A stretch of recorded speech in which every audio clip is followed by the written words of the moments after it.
Welcome to another edition of House of Horns. My name is Victor Corona, aka Victor Producer, and joining me is Gilbert Manzano, who does it for SI. Gilbert is covering the NFL, as we talked about last time, and he also sometimes gets confused with someone who just joined the cast of Jack Ryan, but he's not Michael Pena. He's Gilberto Antonio Manzano. Gilbert, how are you doing today? Yeah, I haven't heard a Michael Pena comparison. And quick story, Victor, I actually was in a close distance of Michael Pena at the Lake Tahoe golfing tournament where all the NFL players like to go and golf with celebrities, and they all mingle together. And he was right there, and I wanted to ask him, "Hey, people say we look alike. Can we like do like a TikTok doing like a doppelganger video?" But he was kind of bombarded by a bunch of people. That's what happens when you're part of the Marvel universe, right? There you go. Yeah, exactly. He's although he was missed, he was truly missed, but we're not here to talk about Michael Pena. I know, right? We're here to Yeah. talk about the Rams 53-man roster and our takeaways. So we got a lot to discuss, Gilbert. We were wondering because they had a bunch of undrafted players and drafted players that they brought in. We didn't know where this was gonna go, but what is your initial thoughts? But actually, before we get to that, what do we got going on in our Compas on the Beat network that people Yeah. need to know about? Yeah. I'm going to tell people, the listeners of viewers of House of Horns, that's Vic wanting to do the promos. He's the one that wants to be boring by the book. I want to Yeah, get into a 53-man yes, roster analysis. Sorry to bury you there, yes. Victor, because we will get into all that, Logan Bruss and surprise cuts like that.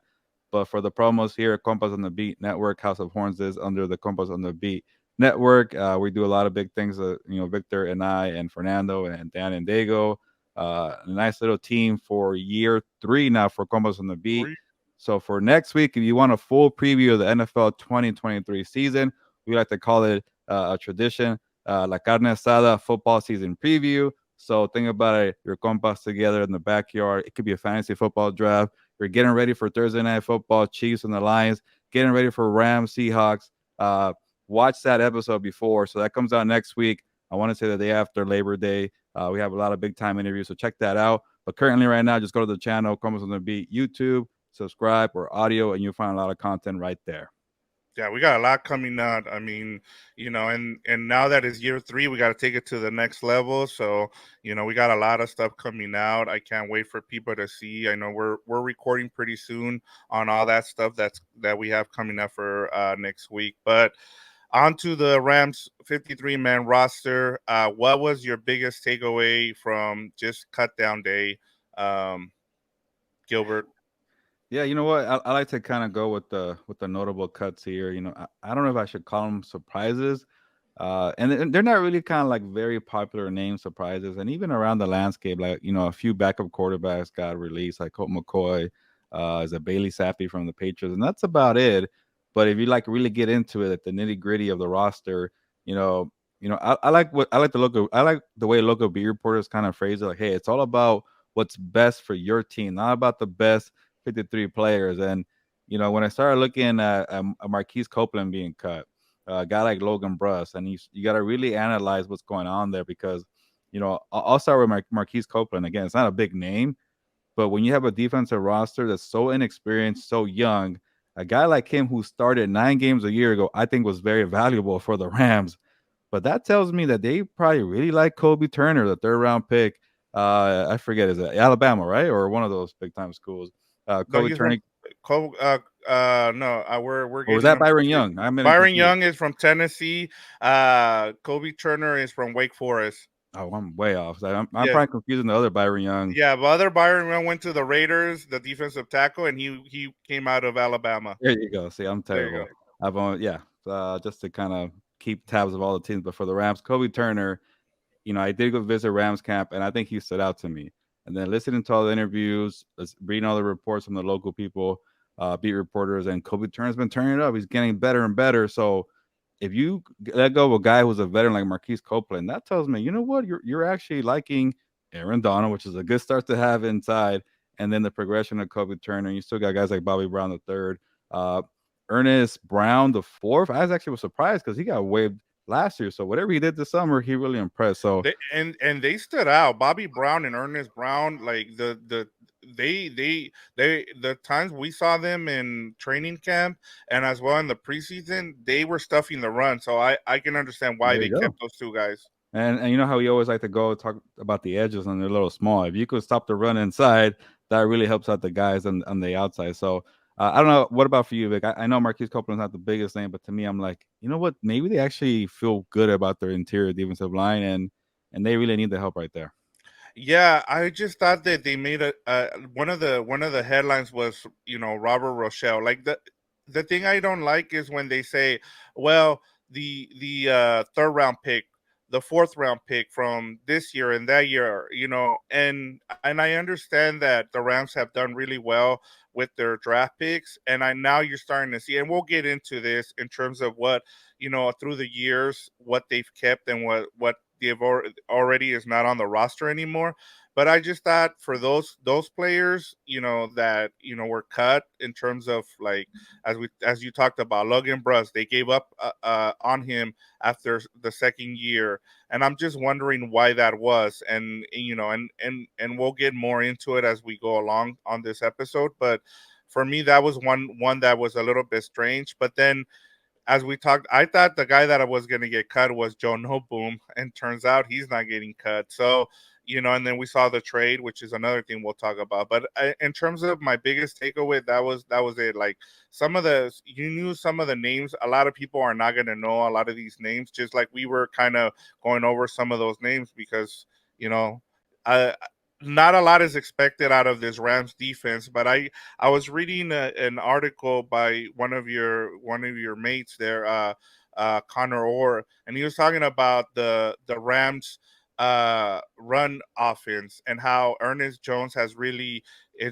helped him, get himself to the next level. And I just think that I think a lot of people are sleeping on this Rams defense just because nobody knows the names. Even we're having a little trouble with those names. And I think that's the biggest takeaway is that not a lot of people are going to know about this Rams defense. And I think the names that they kept, I think people are going to find out more as we get through the season.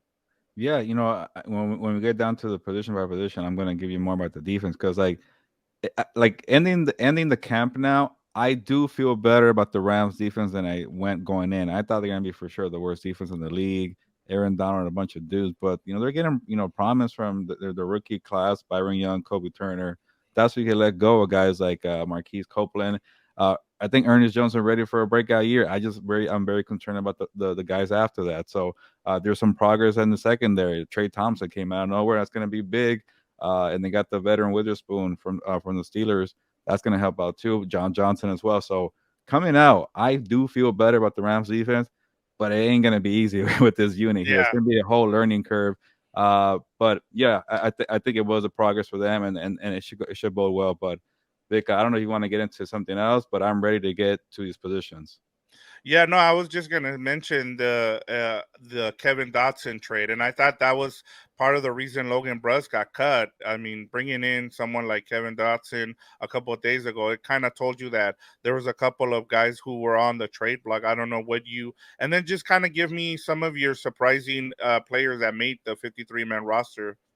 Yeah, I'll probably get more into Bruss when we get to the offensive line, but I think you kind of knew somebody was going to go after the Kevin Dotson trade, and it wasn't like the biggest trade. It was more like it was like two picks, but they jumped behind, or I guess the Steelers jumped ahead of them for next year's draft. So you have a veteran guy who I think I saw started 30 games, 39 career games, and after the injuries they had last year, and a lot of inexperience too as well.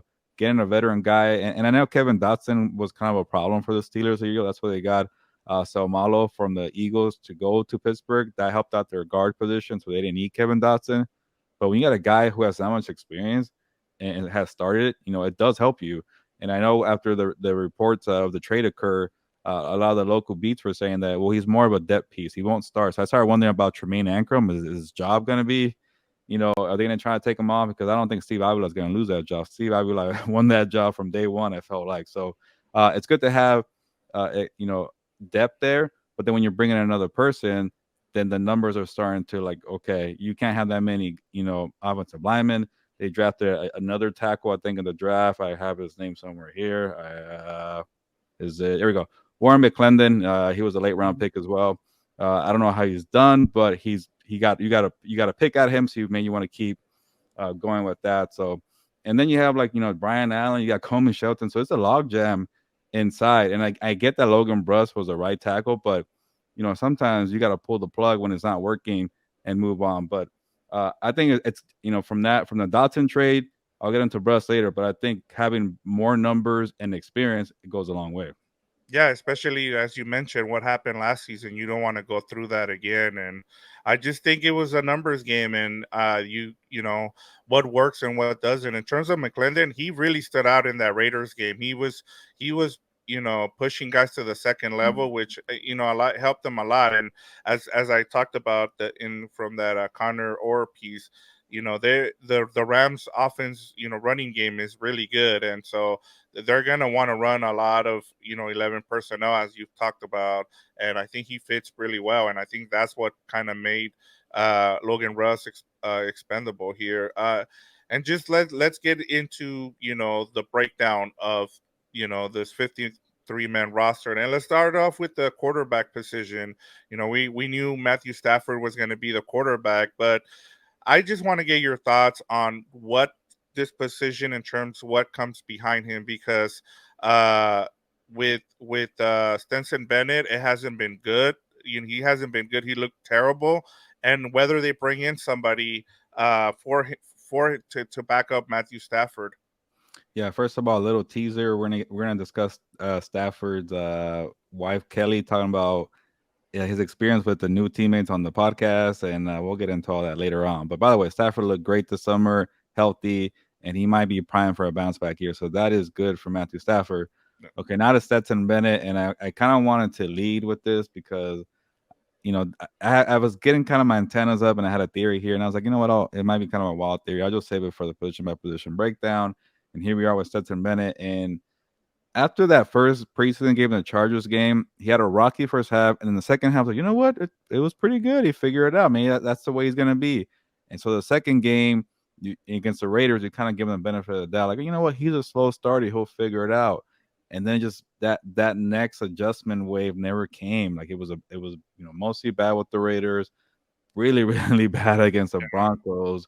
And then I started wondering, like, when you see guys like Como Coy being cut out there, Will Greer's cut, PJ Walker's cut, and like you start scratching your head, like maybe there's an opportunity here to upgrade at the backup spot. And again, I really don't know what the Rams are trying to do this year. Are they really trying to win, or are they thinking about 2024? If you're really trying to win, you got to protect Matthew Stafford and get a better upgrade at number two, because Stetson Bennett ain't ready to play. And part of me was thinking like they might even cut the guy, go with Rippin, and then you start remembering about the rules. You could keep three quarterbacks, but you still have to keep them on the active roster, so it doesn't really help you in terms of roster spots. But you could play three now, so things like that I was trying to keep an eye on. But I know Sean McVay's high on Stetson Bennett, but I think at this point you got to tell yourself, yeah, he's older. Yeah, he won 2 national titles at Georgia, but he's not ready to play in the NFL if emergency occurs for the Rams. So that was my thing there, and I wouldn't be surprised. We were talking about it before we started recording, Victor. Like, Yeah. what did they go for? Como Coy, Will Greer, PJ Walker, Bailey Zappi from New England got released. So there are options to upgrade, but then you really have to roster three quarterbacks, and that's not the best position to have sometimes. Yeah, and I think remember, this is the initial 53-man roster. It's not set in stone. It's going to change over the next couple of weeks. We've seen it. They'll make some tweaks here and there, and you can bring in a backup quarterback and kind of let Stenson Bennett kind of learn on the fly here. Put him on the practice squad kind of thing. I don't know how that we know how NFL teams manage these rosters. They find loopholes. We've talked about some teams that are really good at finding those loopholes to be able to stash players. So we'll see how the Rams go about it. But let's Real let's quick, Vic, you yeah, probably could. I think you probably could have waived them and still get him on the practice squad. Like he was that bad, and he was a yeah. kind of a surprise pick in the fourth round. I forget which one, but that was just me thinking that. Yeah, and you're right. I mean, I don't understand why you can. I mean, I know that you hear a lot of, well, we hope to bring him back on the practice squad, and I think he would have been perfect for it. And I can understand why you're surprised, but when you spend a fourth round pick in your first year, you're not gonna just waive him. Yeah, It it's feels tough. like it's rare. Like it's rare Yeah, to see in the first, maybe in the second or third yeah. year, like kind of like what we saw with Logan Russ. You don't do it in the first season. I I, think I the think only the I think the rule should be a fifth round and up. Like you don't care if it's her first year, and after that, it's kind of like, all right, we got to give him at least a year. Yep, exactly. That makes a lot of sense. So let's get to the running backs. It's Cam Akers, Kyron Williams, Ronnie Rivers, and Zach Evans, the rookie. Any surprises here? I don't know about a surprise, but I know Ronnie Rivers had a nice camp where he earned that job, halfway into camp. So, in that sense, you would have asked me before training camp, I would have said Ronnie Rivers will get waived probably and will come back to the practice squad because he's a hard worker and the coaches love him. When they got injuries and had the issues with Cam Akers a year ago, they called in Ronnie Rivers. It was a good story to help out and make his debut. I want to say the 49ers game. I forget which one, but he had his moments to play last year and he was decent. So, but you knew he was a guy who's going to just, probably be in a different team, keep getting cut, keep getting waived, and just try to earn a spot. And he did it this way, the hard way. So, making it on a 53-man roster with the first team you've been on was big for Ronnie Rivers. And then it makes me wonder, it was like, you also got a rookie in Zach Evans. Like you're going to keep four running backs, and you start thinking, oh, and that's a lot too. And that's why maybe a guy like Brett Rippon was let go because you can't make the numbers work. So having four was a surprise, and Ronnie Rivers making it also a little bit of surprise. Yeah, and I know there were, as you talked about with Ronnie Rivers, uh he really got a big chance this season, this preseason, and so after that, I don't think I saw much of him. You kind of saw Zach Evans a little bit more, and I know they really like Zach Evans, so you could kind of see them keeping him. So I wasn't surprised with any of these guys. I think carrying four was a bit of a like was a bit of a surprise just because you kind of know what you have in the first three, or maybe you just carry three running backs. But at the end of the day, they just went with four, and maybe, like I said, this is just the initial Yeah, roster. There's ways to stash some of these players, and I continue to see it. You'll see some players go on injured reserve, and you're like, why? Like he didn't seem like he was hurt, but you're gonna see these yeah, kind of type of things going on this week, so just be on the lookout for that. And then moving on to the receiver group, this was a bit of a, like, I didn't know where this was gonna go. So you have Cooper Cup, Van Jefferson, Puka Nakua, Tutu Atwell, Ben Skoranek, and Demarcus Robinson. So six players here on this in this group. Any surprises here?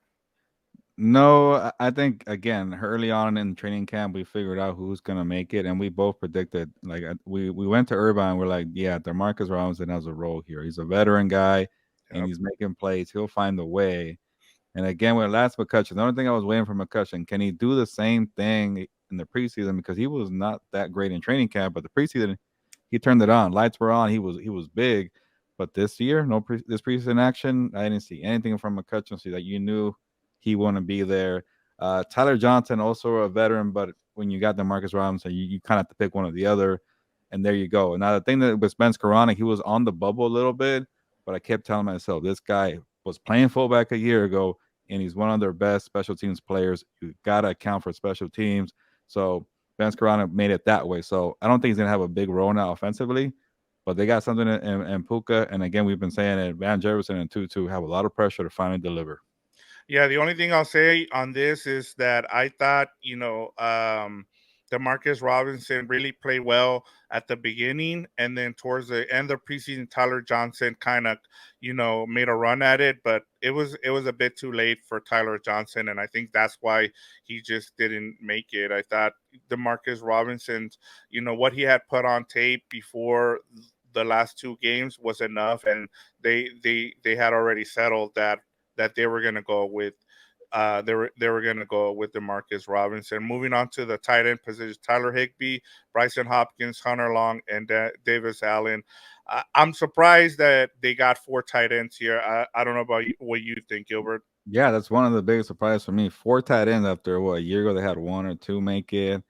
And I think the last show that we had, we were unsure about Bryson Hopkins, and I just came back from the Raiders Ram scrimmage, and I heard Sean McVay say good things about Hopkins. I'm like, maybe he finally turned it around. And then for them to find a way to keep four really reassures me that he did something in this camp to really impress the coaches, because he was down to his last opportunity and he made something work this year. And he's a really good catcher. Maybe he improve as a blocker, because you got to do it when you're playing 11 personnel. And suddenly there's a lot of depth here. Like I don't know much from Hunter Long, because I didn't watch him play in Miami. I think I saw his stats. He barely played in Miami, and then he was injured most of the summer. So for him to still be on the roster here, and they traded for him in the Jalen Ramsey trade, they like something there. We just haven't seen it. Now, Davis Allen, he came out of nowhere. He was making catches in the preseason, 7th round pick out of Clemson. If he's a guy, that's another guy from the draft class you could really kind of hang your hat on. So, Davis Allen is a nice story, but I think you're right. Having four was really surprising. Yeah, I think they really like Hunter Long's blocking ability. I think they want to use him in those blocking schemes that they're gonna. Whenever they get down in the goal line, you'll see him a lot. I totally forgot about him until this game against the Broncos. He came back. Apparently, he was on the pup list. He comes back, and sure enough, he's out there blocking, and he had a good showing against the Broncos, even though it was a terrible showing by the rest of the team. But it was just good to see. It was just good to see him out there. And then Davis Allen. What he did against the Raiders, you kind of knew they really liked him. You could tell McVay is really excited about what he can do with him, and he might be a replacement for Tyler Higbee down the road next season or the year after, whenever take Tyler Higbee moves on. Let's move on to the offensive line. Rob Havenstein, Steve Avila, Tremaine Akram, Coleman Shelton, Alaric Jackson, Joe Noteboom, Kevin Dotson, Brian Allen, Warren McClendon, and Zachary Thomas. The one that I'll say this, I was kind of surprised about Zachary Thomas, but what about yourself? Yeah, like part of me is kind of like, man, they got 10 linemen instead of nine. Like, how you get four tight ends and four running backs? I'm like, man, is that math adding up here? I don't know anymore. But you got your five there, Havenstein, Avila, Ankrum, Shelton, Alaric Jackson being out, Nopum for left tackle. I don't know if it's too surprising. I just wasn't, I wasn't, what I saw from Nopum Diego didn't reassure me he's going to get that job. The only thing with him was like, well, they paid him, so they might give an opportunity. So credit to the Rams for not looking at that money that he's getting and saying, you know what, you got to make it, you got to earn the money. And they went with Alaric Jackson, a much cheaper option. But if Nope was able to transition inside, you have some good depth now with also Dotson, and that's gonna be maybe a little battle where Ankrum and Dotson and Opum. So having good competition and looking over your shoulder sometimes is probably a good thing for the rest of the team. Brian Allen, he just can't stay healthy. He lost his job to Coleman Shelton. And then you gave a mention to Warren McClendon, so that's a good shout out from you. And you know what? I just kind of judged it off a year ago. This unit looks better, especially the addition of Steve Avila. You got a guy like Dotson in there. I don't know how I feel about the left tackle position, relying on an Alaric Jackson, but so far it seems to be an upgrade. But when you're at pretty much a rock bottom, how much is the upgrade really? Yeah, no, and I was gonna just mention in terms of what you were asking, in terms of how the position, numbers are breaking down. I think one of them is the fact that you only have two quarterbacks, so that frees up a spot. Also, I think last season we talked about this. I think they kept seven or eight receivers, and Yeah. so now you're down to six. So that and I think they've learned their lesson. Hey, we need linemen. We can't, we need to make sure that tight ends and linemen, you know, I think we're gonna see a lot of protection for Matt Stafford. I think we're gonna see more of a tight end, scheme where an extra tight end stays to block, an extra lineman stays in to block, just to help out Matthew Stafford so he doesn't get killed, especially with a young offensive line. And I think that's something that we're gonna see a lot. I don't know what you think. Yeah, no, I think it's big to have more numbers, and I like what you said about Hunter Long and him being a good blocker. So I wouldn't be surprised if McVay just goes away a little bit from the 11 personnel. I think he was a little stubborn in his way a year ago to keep going what he knows well, his staples. But when you have so many injuries, you had to make some adjustment. He did that towards the end, but Yeah, we'll see if they want to, just focus on being better up top. I'm fascinated to see what they do in terms of scheme. Yeah, yeah, it'll be interesting, especially I feel like with McVay, I think he's gonna change things this year, especially with the whole Vic Fangio defense. Kind of, you need to run the ball, and I Yep. think you're gonna see a lot more running schemes going forward from Sean McVay. Now, moving on to the defensive line, we have Aaron Donald, of course, anchoring. Jonah Williams, is it Laurel Murchison, We got Bobby it. Brown, Ernest Brown. And I'm gonna say Bobby Brown the third, Ernest Brown the fourth, Kobe Turner, and Deshaun Johnson. Any surprises here? Like, I'll be honest, I don't even know who Deshaun Johnson is. I need to do Yeah. some research on him. Yeah, if he made the 53 man roster, then he really must have impressed his coaches. And I get going back to Marquise Copeland, I think that was a surprise just because he had experience, and I guess credit to the Rams. They're going off of who really impressed them this summer. They don't care about your experience or not. And Copeland was the first guy up when all the injuries occurred to like Ashawn Robinson and Greg Gaines and Donald. Like he was pretty much the fourth guy. Now keep in mind Bobby Brown took forever to get ready because he had the suspension last year. And then Jonah Williams and Ernest Brown weren't really there yet. Maybe those guys got better this year. That's why Copeland missed out here. But I'm still a little uneasy about the interior guys. But maybe Kobe Turner is that guy already, and and they're that confident with him because we're gonna get to the edge rushers because like sometimes if you have some very kind of tweener edge rusher that can help you out and they're good against the run, then you could kind of get away from some of your limitations inside, but they don't have that luxury here. So that's why I really worry about this front seven here. But again, if they say Copeland, we don't need your experience. That tells me again a lot about Kobe Turner and it goes a long way when you have Aaron Donald. Yeah, you're gonna see single Yes. coverage. That really makes people feel better. But I am kind of unsure about the depth here. Like Jonah Williams, is he better suited for special teams? Will Bobby Brown finally put it together? Because it can't just be Kobe Turner and Aaron Donald. That's kind of my biggest thing.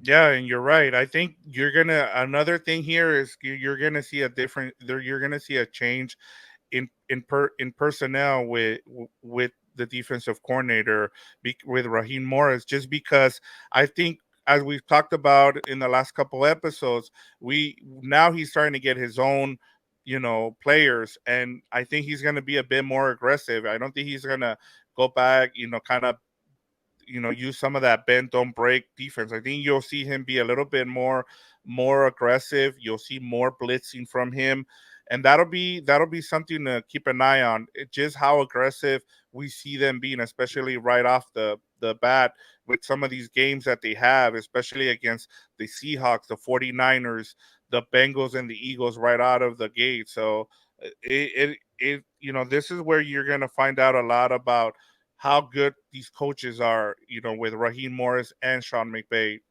Yeah, I think it's an excellent point because again, like we are talking about Sean McVay, like you get stubborn in your ways, but I think he's such a competitor that he's gonna try to reinvent himself and the scheme and look at us. We're all talking about how they're going to be terrible. That we were like unsure about their defense, and he came back for a reason. So I think that competitive fire is there.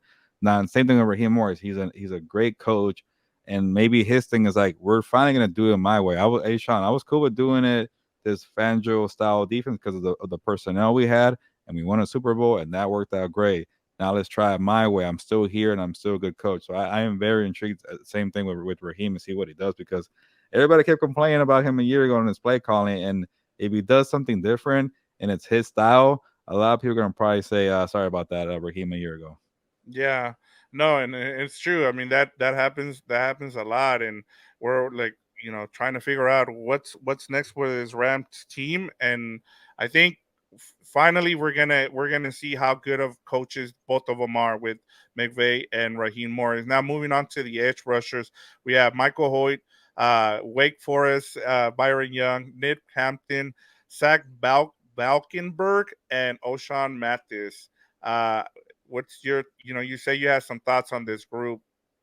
Yes, let me double check the Byron Young for the Rams because I'm not sure if it's Wake Forest.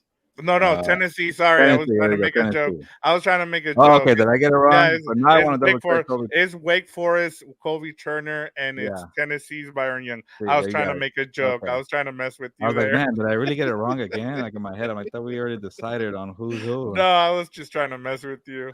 Okay, you really did. So I was like, oh man, I try to get it right there. Yeah, But yes, Tennessee, Byron Young, and it's kind of similar to the interior defensive line. I like Byron Young, but he's also a rookie. And I like Michael Hoyt, but he's still kind of an experiment there from going from inside to outside. And he really like last year was really bad. Like let's be real. And when he popped out and he was a nice, positive for this team, he played well. I don't know. It was like he like think about it. If he was on the Eagles roster, like where would he be? Like would he be yeah. like the third wave of defensive linemen? Maybe he could crack the second rotation. Like the NFL teams got to be loaded, when with pass rushers. You got to put pressure on these quarterbacks, and not like you're saying the Vic Fangio scheme. Teams might try to counter with the run game there, so you better also be good at setting the edge. And I just don't know with these guys here, and that's one of my biggest concerns. Like I do like that they have guys who have upside and potential, the first two, but there's no depth there. And then again, those two guys are not even for sure guys. Like there's teams that have no depth, let's talk about the Raiders. They at least have Max Crosby. Like that goes a long way. And some teams have two really good ones. Like, maybe like over there in Cincinnati, Trey Hendrickson, and is it Hubbard. Hubbard? Yeah, Yeah, like Hubbard. they're not like bona fide elite playmakers, but they're really good at what they do, and that kind of helps out too. So they don't really have that here with the Rams. So again, maybe they kind of flash or something, but I wouldn't be surprised if they add a veteran. They're checking out the waiver wire, whatever it is, and bringing a veteran for this unit here. Yeah, they're just gonna have to coach them up and scheme them up. Like I think one of the things that I always go back to in terms of team building is how they do it. In terms of I've heard players say I wasn't that good, but the scheme that I was put into really helped me become the player that I became. Whether you're an NFL player, basketball, or baseball, it also has to do with the situation as you talked about. Some of these players wouldn't be playing on the Eagles, but because they're in the right system, they fit that system, and this is where Raheem Morris is going to come into play. We're going to, as I hate to keep using him as a reason for why this team is going to be good or bad, but I always go back to coaching because I've seen how much of a difference it makes, especially when you have a really good defensive coordinator. And like I said, like he's had to adjust to what he had the first two seasons. Now in his third season, he's able to put the players that he wants in positions for the scheme that he wants to run. So that'll be interesting to me. That'll be something I'll keep an eye on, especially like I said, the first 6 games out the gate for the Rams. Yeah, no, I think that's a good point because sometimes you gotta just scheme to what you have and make them look good, or put them in a situation where they could win their matchups and just moving around. So, uh, the front seven is gonna be an issue all year, but it's not like a total disaster. And again, like I feel better about what they have after training camp. Yeah. Let's move on to the linebackers. We Ernest Jones, Christian Rosenboom, and Jake Hummel. Now, we talked about this group. We said we were a little concerned with what it was going to look after Ernest Jones. We know they only kept three. We know where this position is going in the NFL. It's not prioritized by many teams. So what is your reaction to them only keeping three? Yeah, you are right that it's not prioritized in the league, but you would probably feel a lot better if they had at least two Yes, guys are good. yes, yes, yes. Not just one. Like by the way, the 49ers have like two studs Yeah, starting at linebacker, and they have two guys behind those guys that could probably be starters on the Rams. Like that's how deep they are at linebacker. yep, But here is Ernest Jones, who I do expect a lot from. I think he's going to be probably a very good. I don't want to go as far as saying a cornerstone piece, but I think it's going to be a really good piece. Like, I'm trying to kind of put like a something on there, like say when it comes to like a John Johnson guy, when it's time to get a second contract, you're gonna definitely have a market. But we'll see if the Rams keep you. Like Yeah, if you're, he's gonna make that next leap. Is yeah, what you're trying to say? like he's gonna draw interest, but I just don't know if he's gonna be like a guy. We got to keep that guy. I don't know about him yet like that, but this could be the year he does that, where he makes himself a cornerstone a piece. Like he kind of lost last year because of the Bobby Wagner's arrival, and then Ernest Jones was great in that once in the Super Bowl game. You know that was a big game, and he was a big important piece to the blitz there against Joe Burrow. So there is a lot of potential, and I think he's a good guy to have at least as your starter. But there's nothing behind them, and that's no knock on on Rosewood and Hummel. They're just better suited for special teams, and that's why they got kept on his roster because Yep. they're really good at special teams. Now, if something happens to Ernest Jones, you're going to be really in trouble. And we'll get into right now with the safeties. Luckily for the Rams, they have some good safeties and they have some good cornerbacks where they could play more DBs in case emergency happens or something occurs to Ernest Jones. Yeah, and I think this is where I think this is one position where you're gonna see them bring in a veteran guy. This is the one where they they really need to make sure that they, and maybe we're wrong, maybe they're like, no, we're gonna stick with these three, and that's, we're gonna play the other two on special teams. But we know how it goes, injuries happen, and I think you need to be on the lookout for somebody that can back Ernest Jones, because they're gonna need it. Let's move on to the DBs. Kobe Durant, Darion Kendrick, Akello Witherspoon, Trey Tomlinson, Sean Jolly, Jordan Fuller, Russ Cheese, John Johnson the third, Quinton Lake, and Jason Taylor the second. Give me your thoughts on this group. Yeah, this is one of the groups that suddenly I really like. Like, you don't have like a legit star, but you have a lot of guys with upside who, could be in that realm of Ernest Jones, where like they're gonna be a good piece for you. Like I'm high on Kobe Durant. We'll see how he does on the outside. He's more of an inside guy. Uh, or actually Kobe's gonna be more every little bit of everything. He's gonna be the star, right? So he's gonna be inside, outside. So that's a bigger role. So it could be another step for him. And I think for him to get that role, that's the one that Jalen Ramsey had, Troy Hill had before that. That's asking a lot for you, so that people see high of you. I don't know about Darion Kendrick. He has a lot of highs and lows. Witherspoon, he might just be a veteran presence. I don't know, but you feel good about having a guy who has a lot of starts in the league. Now, Trey Tomlinson, you might have something special there. I don't know how he's going to do when it comes to the regular season, but to be feisty against Devontae Adams, I got a little too aggressive in that Yeah, Broncos game. Was it Marvin Mims Jr. that he almost tore off the yeah. helmet? Well, he got ejected. Yeah, so you gotta tone it down. But we know he has that fiery side, and when you're a smaller dude, you can't back down to the bigger 6'2" wide receiver. So, but you gotta also kind of tone it down and be a little smart about it. But I do like what they have, and they brought in John Johnson. I think that really is That big. But then Victor, the thing where like I started wondering, what about Quentin Lake and Russ Gee? So where do these guys fit in now? And I was reading one of the stories from Jordan, and she said that they've been moving him as a dime backer, and he's kind of a bigger dude, so that helps out with linebacker as well too. Then you have a spot for Quentin Lake. you led me right into what I wanted to talk about, because one of the things I noticed in training camp when we were there is they they were putting Ernest Jones with three safeties, and so whatever they're gonna do in terms of linebackers, you might see one or two linebackers in there at once, but you're gonna see a rotation of those safeties, which I thought, well, they're gonna look really small, but when it comes to coverage, they should be pretty good there. But I just thought that was one of the things that really stood out, was watching Quinton Lake and two other safeties on the field at the same time. So Yeah, and with the two corners, and then in terms of Kobe Durant, one of the things that I really like seeing about him is he's a playmaker. You can already see it with some of the pick sixes he had last season. One of one of the things that is really hard in the NFL to find, and I think, I'm gonna go over to the Commanders and the guy they drafted in the draft this season, Forbes. Like, the thing with a lot of the DBs is hard finding guys who can get to the ball and make interceptions, guys who can just go and create turnovers. It's really hard to find those kind of guys, and I think they have something in Kobe Durant.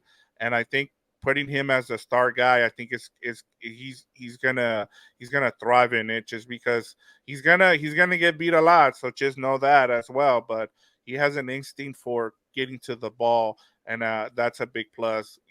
That's that's Go ahead. that's a good comparison because at it's time for the cats to eat food, so I don't really hear that. Yeah, But no, you're that's a good comparison with Forrest because he like when I was looking up his draft profile, I'm like, this guy weighs 180 pounds. Like he's a small dude, and I think he's maybe a little taller.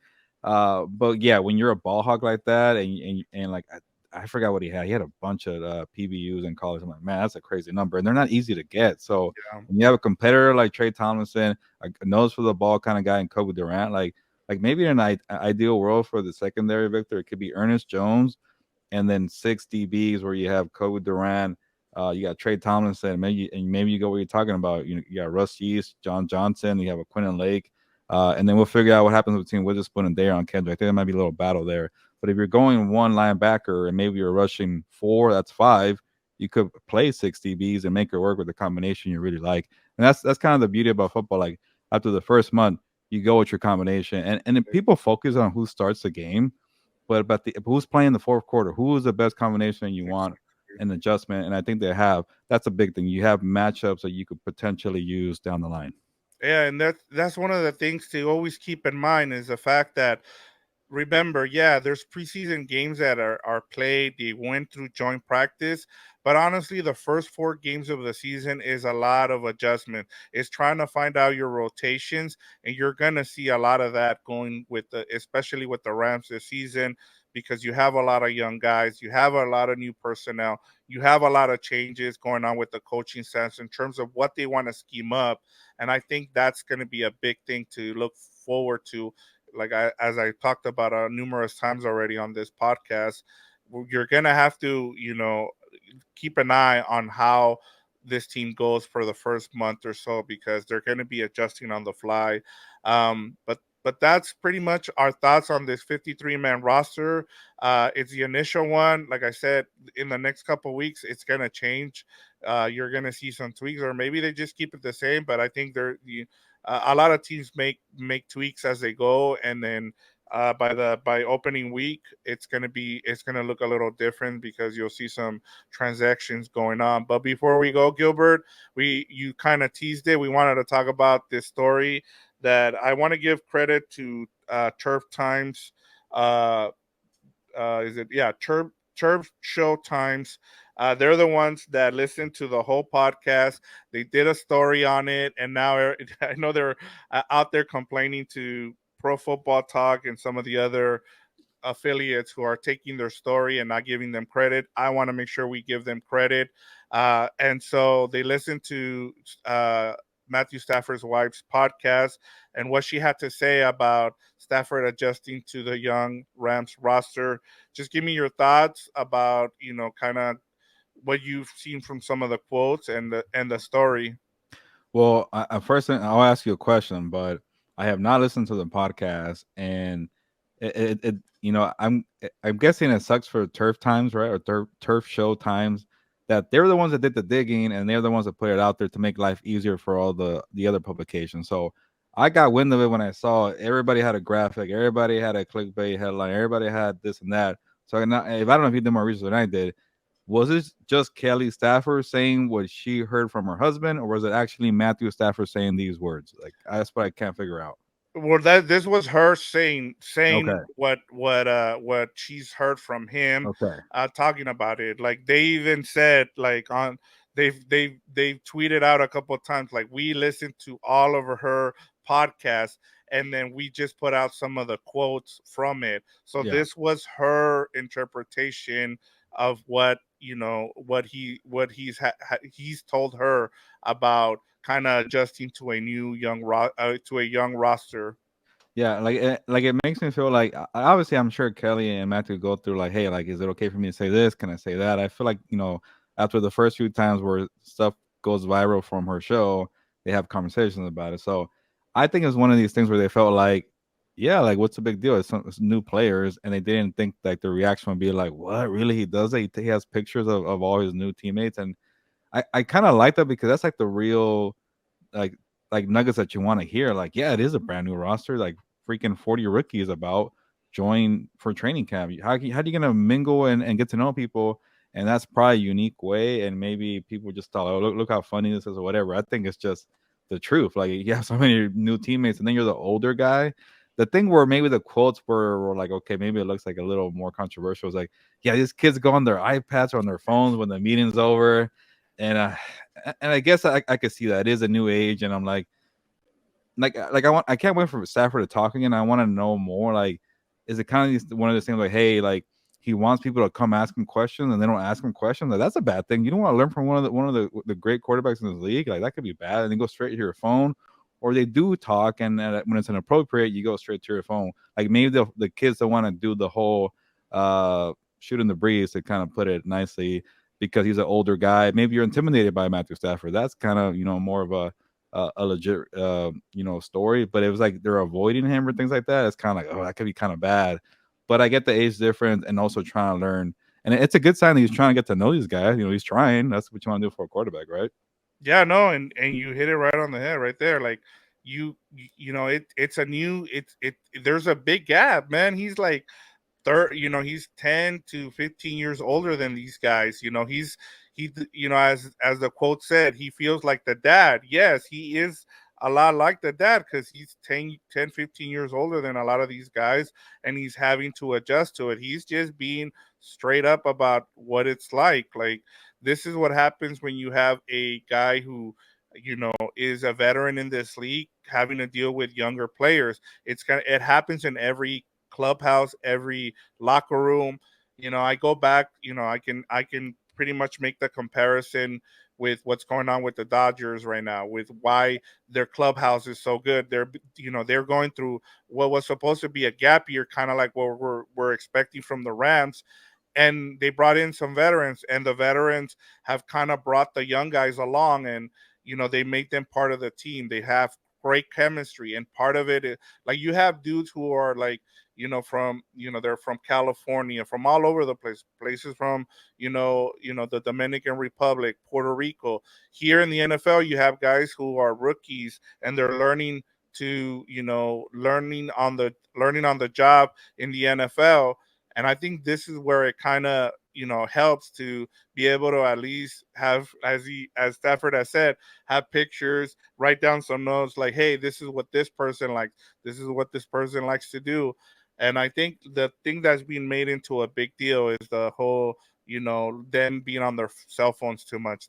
That's what this generation does, unfortunately. And the thing I remember that people from the other generation used to complain is like, oh, I don't want to deal with small talk. And now they don't want people on their phones. So you're never gonna make the older generation happy. So we have our own quirks that we don't like, right, Gilbert? Yeah, it's kind of like that's what the age we're in. Like, it's kind of be more to yourself. You want to work from home. You don't want to go to school. You want to do online classes. So, and you want to be on TikTok. So, yeah, Yeah. it's like I stumbled upon T Higgins's from the Bengals, his TikTok. I'm like, this is a really good TikTok, and I'm guessing like some older guys in that locker room are like, why are you always doing TikToks, bro? Like, it's not a thing, but for the people in their early 20s, it's a big deal. So it is, something there. So again, I appreciate the honesty. As a reporter, I'm always going to welcome the honesty. I'm never going to knock people for telling the truth. So I think it's one of those things that you probably just got a little too maybe blown out of proportion. It could have been one of these things where like she was telling the story and she has to add a little to it to make it a little bigger. Or again, it could be the whole truth, and we'll find out more from It's Stafford. a podcast. You gotta sell it, Yeah, you got Gilbert. to I do mean, something. yeah. When you started the episode talking about me looking like Michael Pena, there you go. It's a story and an attention grabber right away. Yeah, there you go. So we're all learning on the fly here as well. So, but with that said, that's gonna put an end to this episode, Gilbert.